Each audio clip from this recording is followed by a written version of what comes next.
Howdy fellas, today I guess we're going to start getting the transmission back together. We're going to start with the old valve body upgrades here. We're going to be starting with J-Mod. We got this our separator plate for your valve body. All these little holes that we got labeled we're going to be drilling out so we can get more fluid flow, hopefully get faster shifts. And we still got some stuff coming in. We got clutches, torque converter, new steel plates, new springs, pistons, bunch of junk. This thing should be able to handle, 2 horsepower. That should increase some flow. What do you think? Yeah, bigger the better. I'm telling you, you want to get... See, guys, this is a factory hole, and you want it to be this so you can get plenty of flow to that trans. I'm telling you, you want optimal flow. You just delete this plate. Let it roll for free. Now, I don't know what this means. I've never seen drill bits labeled as a number, like number 48 bit, number 43 bit. Well, you just count them, but I don't think you got 48 there. It ain't a build unless we got to make a trip through Harbor Freight. We got the drill bits, boys. We got all standard bits. We need the numbered ones. So we get to make a trip to Harbor Freight already. All right, now we got the right drill bit. All right, time to destroy our separator plate. We're gonna go ahead and drill out the hole for the old intermediate clutch so we can get faster fill time. Going with this drill bit.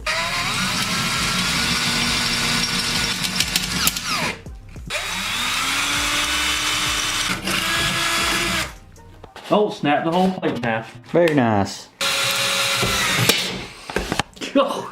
Ripped it in half. In this case, start with a new valve body. Sounds like we're gonna have to legally acquire another one. Everything I'm looking at as we get further into this valve body upgrade, it's pretty much saying that if you have a 95 Thunderbird, get rid of this and get a newer valve body. You love this. It's just garbage. The more we get into this transmission, the more I find wrong. And none of this solves the issue of why it doesn't go. I don't know why it didn't go, but hopefully all this will fix it. Alright, we got our 99 plus GT valve body here. This should be a lot better than the old 95 Thunderbird valve body. So the new valve body is completely drilled and modified. Maybe it's just a couple more modifications to do, but that'll be later on once we get the case put together. So now we're going to move on to putting all this back together. All the clutches in, new steels, got all those laid out.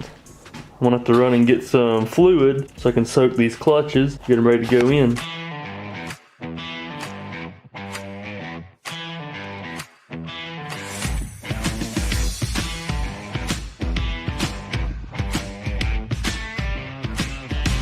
Only pack we got left now is second gear, so the only way we're going to do that is when we put all this back together. That's what we're going to do next. And second gear falls right here in between the pump and the forward gears, so let's go ahead and get that case cleaned up. Alright, well we got the case cleaned out and we're ready to be putting this thing back together, boys. Let's go ahead and get everything off the table, get it assembled and drop it into the case.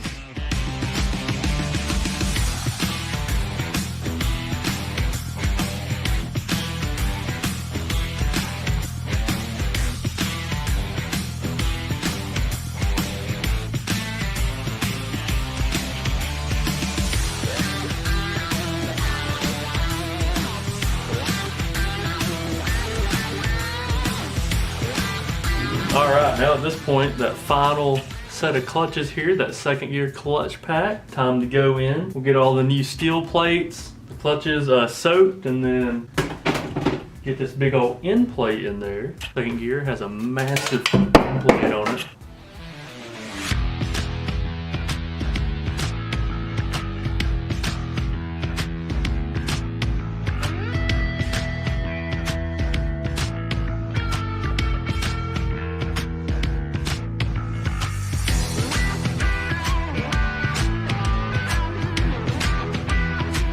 Alright, we got the trans all bolted up on the inside. Now it's time to get the old valve body area done and get the pistons in. And this thing will be pretty much wrapped up and ready for a torque converter. Alright, we got our old spring here that was broken. We got us a top spring because we didn't have one. So we're going to do away with the bottom spring, which broke. Upgrade to this new piston. And then do a top spring, which will make this just a lot firmer. We also got this new 2-3 accumulator. Looks pretty good. Little updated piece there to get rid of this old one. You'd think the aluminum CNC pieces would be better, but apparently they're not. So, gonna upgrade.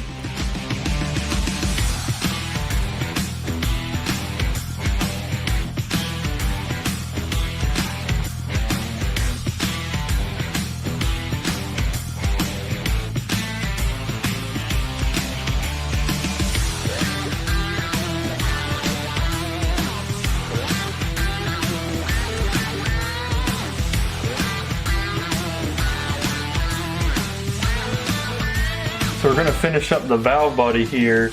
If you take a look at this plate, when you put it on here, you have a couple pieces that go on top. So you have these little strengthening plates. They also act as a little channel. You got one that goes there, one kind of in that location. But on the older ones, you had a strengthening plate here. Luckily, I'm working on an older trans. They had the strengthening plate that went about right here. And that kept this area strong with two more bolts. I don't know why they did away with that. But I'm just gonna reuse my old one. They make kits for it. That's a solid plate, but it'll work fine. Put it right there. It's actually still got the holes cast into it. Right there, you can see where they would have originally been. And we're just gonna drill that out, tap it, put that piece in.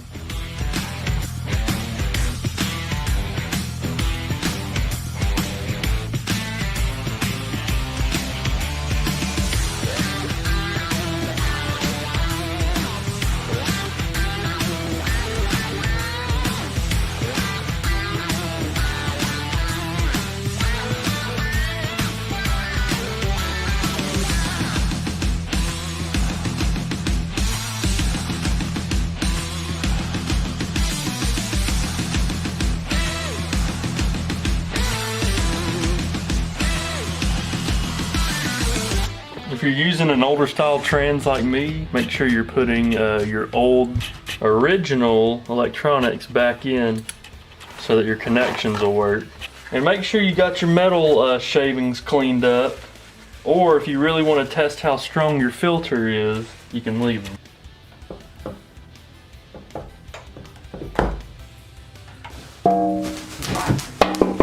Of course, got us a new pan, boys, with the dimple and drain plug. Gonna be easy to change now. We'll get our gasket and put her on here. Where's my hard wire? Well, fellas, transmission's done for now. I mean, all we got left is the torque converter, and then we gotta wait on a tail housing gasket, but all that'll go in when it goes in the car. So hopefully our 3500 stall will get in a couple days. But yeah, hope y'all enjoyed us building this thing. If you want to rebuild your own, I'm gonna put some links in the description on how to modify, and also an entire rebuild series that I followed to do this. Super simple, nothing too crazy. Thanks for watching. Catch us putting this thing in and testing it in the next video. Of course, howdy.